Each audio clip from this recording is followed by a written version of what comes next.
it's Charlie Bengal. Welcome to another edition of Meet a Top Producer. Our special guest today is Ressie Wilson. Ressie, it's great to see you. Thank you. Nice to be here. Ressie's in our Capitol Hill office and our National Harbor office. Been licensed since '98. Yeah. With us since the year 2000. Yeah. Got Platinum Club for the first time ever last year. Congratulations. Hey, thank you. CDPE, SRES, Certified Probate Expert, GRI. I think we hit all of them. Talk to me about why you got into the real estate game 24 years ago. Oh my. I didn't have a choice. Oh?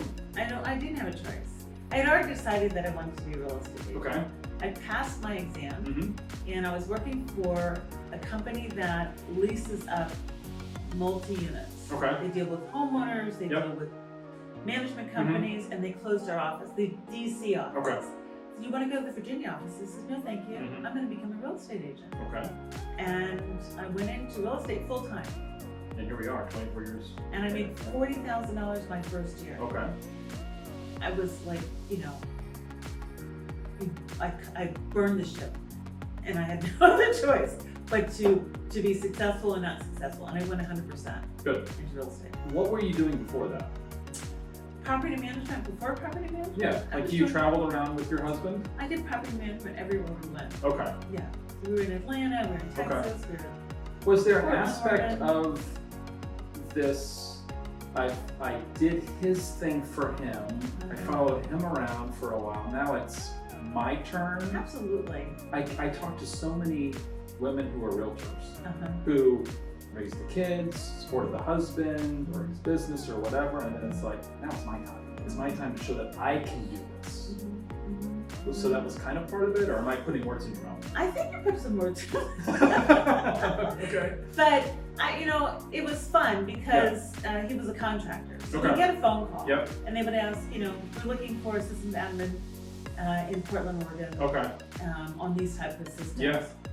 Would your, we'd like to talk to Mr. Wilson. Okay. And I'd say, or they would say it was in some place I didn't want to go. I said, no, he wouldn't be interested in that position. You were screening the I locations. I screened. Yeah. I think I placed him like 3 of his jobs. Yeah. And every time I went to another city, I met somebody who was in real estate. Okay. So I was having a great time. We didn't have any children. Yeah. We're footloose and fancy free. But when I came home to Washington, D.C., it was my choice to come home. Okay. My father was aging, and I decided that I wanted to spend more time with Dad. And when I made this choice that I would become a real estate agent when I got to Washington, D.C., and that's exactly what happened. Got it. Here we are. Okay. What do you enjoy most about it? It's different. I think it's the only profession that you can choose to be successful or not successful. It's you work, and if your clients are happy with the work that you do, then you're well compensated, and then your client will refer you to their friends. Right. And that just seems to be like such a really easy thing to do. We make it look easy. It's not easy. Right. There are always challenges, but it's because we're dealing with humans. Yep. I mean, it's the human factor.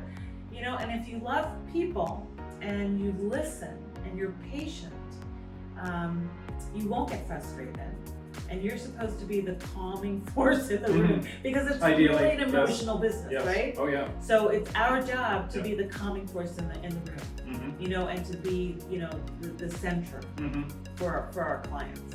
Yeah, I tell people if you can't take the emotion of folks buying these huge purchases, you need to go to commercial real estate. It's just about the numbers. There's no emotion in commercial. None. It's like, do the numbers work or not? This way. 24 years later, you're still doing it. What's motivating you? Is it helping those people still solve their problems all these years later? That doesn't change. Yeah. That's really the nature of the business that we're in. I think that as you grow, you may come up with more whys. Like I have a new why of why I want to stay in real estate. Okay, what is that? So I can continue to do some really big fishing. Okay. Right? So I can go out like for miles and fish, tuna and marlin. So these big fishing trips. They're costly. Yeah, they are. And then to be charitable. So my father and my mother are alum of North Carolina A&T State University. Okay, yes. And so I've been saying that I'm going to start this scholarship. Well, this is my year. Okay. This fall, I will be sponsoring my first student through North Carolina A&T State University. So that's a proud moment. Yeah, talk to me about how that's going to work. So I reached out to our church that that my mother was married in, that I spend a lot of time in. Reached out to the pastor and said, find me a young man who, this is North Carolina, that would be very interested in going to the university. I will sponsor that young man. So. Congratulations. Just the churches. It's a good place. In the African American community, I think that's a great place to go. You can go to the principals of the local high schools and just get the word out. And every time I talk about this, I always run into an Aggie. So it's one of the most successful HBCUs in the country, and one of the most, I think, the alum are very supportive of the university because they're very proud of what the school has done for them in their careers. So that's awesome. A reason to get up. Yeah, for sure. Very good. I went to school in Tallahassee. We shared Tallahassee with FAMU, Florida A&M University. FSU is in Tallahassee, so is FAMU. If you could go back 24 years, right? Talk to me about what would you do different? If you could tell yourself then what you know now, how would your first year be different? Oh my gosh, the first year was wonderful. Good. I wouldn't change anything. Okay. I had my first sale my first 30 days. Yeah. And then a few sales after that. What would I do? Ask me that question again. What would if you could go back to your first year, or second, or third, right? When you're still learning, what would you do different, knowing what you know today? I think that I probably would have been more. I'm so busy and working all the time. Staying more connected. Okay. I miss my clients. You spend such a intense amount of time with people. Sometimes it's 90 days, 30, 40, 60 days. And then, they move on with their lives and they move home. And you move on to help new family and new individuals. So I probably would have stayed a little bit more connected, even though most of my business is referral and repeat. I have one that I've done an investor. I won't talk about him because we've done a lot of transactions together. But one family was 4. For me, that was a lot of transactions for one person. I think I would have stayed more connected. Okay, in what way? So through your database, through more calling them, client events, mailings, all the above? All of the above. Just spending a lot more time. I want to connect people and find what do you do that somebody else in my database does, and how can you two work together, and then helping people get connected. People will call and ask, do you know a good painter? Do you know a good chiropractor? Do you know a good dentist? I, sold a house to a dentist and to a painter and to an electrician. We should have a way of connecting people. Because they all trust me. And I know that. Or even professionals that may work in the same circle but they don't know each other. Or people that root for the same sports teams. They could be friends. Taking those different kind of groups out to dinner and then social media is a way of doing that, right?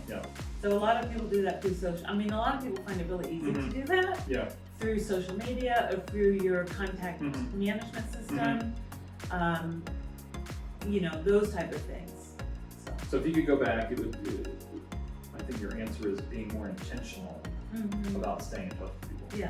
And not leave it up to chance. I always joke around, that if you're driving down the road and there's a billboard that says Joe Smith, you're like, gosh, I haven't talked to my old client Joe in 3 years, so I gotta call him, right? We're not being intentional, everything's just by chance, and maybe we're leaving some money on the table. Any other tips? Pop-bys, and cards, and calls, and dinners, and you know, just maybe in the beginning, I used to have a party at my house, New Year's Eve day. Okay. New Year's Eve day. Yep. Because I feel everybody's going to be up drinking Right. and having a good time New Year's Eve night. Yep. So I wanted them to come by my house Mm-hmm. and have like the most best That's food cool. you Okay. can have. Yeah. Kind of hang out. Mm-hmm. The last time I did that, one of my neighbors, you know, said, "Do you sell my mom's house?" Yep. You know, and It seems like any we know client her. event, you're getting a deal. You know, almost every agent that I talk to, if you've done a client event and you've done it well, Yeah. a deal comes from it, right? Yeah, That it's may not be organically. exactly. You know, it's not like I'm not having the party because I Right. love prime rib roast. Mm-hmm. You know, jasmine Mhm. rice Yeah. and Yeah. all the food that we Mhm. prepare. You know, it's just fun to have. You haven't seen people for so long, Right. and you had such a good time with them Yeah. when you were working with them, selling or buying a house. So it's nice to have an event like that. I think I'm gonna start doing that again. Okay. So I'm doing client a shred event events, this year. pop buys. What other tips do you have for an agent? Stay in touch with your clients. Yeah. That's it. Call them and see how they're doing. I mean, we were doing check-ins during COVID, Right. you know, Right. and I called a client to see how she was doing. She said, "You know what? I'm not doing really well." I said, "Well, what's the matter?" She said, "I don't like this place, and I want to buy a new sofa, Mhm. and I don't want to put the sofa in this condo." Oh, So right. she wanted a new view. Mhm. So she went from, you know, a view of a parking lot Mhm. to, you know, a better view Yeah. on a higher level. Yeah. And that was just because I called to check in and see how Right. she was doing. Yeah. And I really was concerned about how Yeah. she was. With as much time as we've been spending inside over the last couple of years, are you really living in your dream home? It's a great question. Well, I did say that, Yeah. but It's a great question. yeah. Any other tips that you would give to another agent? So be intentional, stay in touch. Client events are a great way. Yeah. And if you're afraid of the phone, calling somebody to invite them to an event is a really easy call to make. Yeah, I mean, you know, you should ask the clients in the very beginning, Mhm. I'd love to come by and see what you've done to your home. Yes. Can I stop by, Yeah. you know, maybe a month or Mhm. two after you Yeah. move in and go and check in? Mm-hmm. And you'd be amazed at the conversations that Mhm. you're gonna have, at the things that you learn about Yeah. their home Yeah. that you wouldn't have known if you hadn't checked in with them. Right. There's something that they may need. You know, a lot of my clients get home warranties, Mhm. but they forget that. How do you forget Right. you get a home warranty? Right. You know, I told you my first buying experience was perfect. Yes. Was excellent. Yes. The agent made sure I got a home warranty. Okay. So that's something that I passed on to Mhm. my clients. Right. But it's like, oh, I forgot about the home warranty. It's like, yeah, we got you a 2-year home Mhm. warranty. Let's Yeah. use it. Yeah. Right. You know, little things like that. Right. You'd be amazed at what you learn. So stay in touch. Okay. Very good. Well, this was another edition of Meet a Top Producer. That's Ressie Wilson. Ressie, it's great to see you. Thank you. Thank you.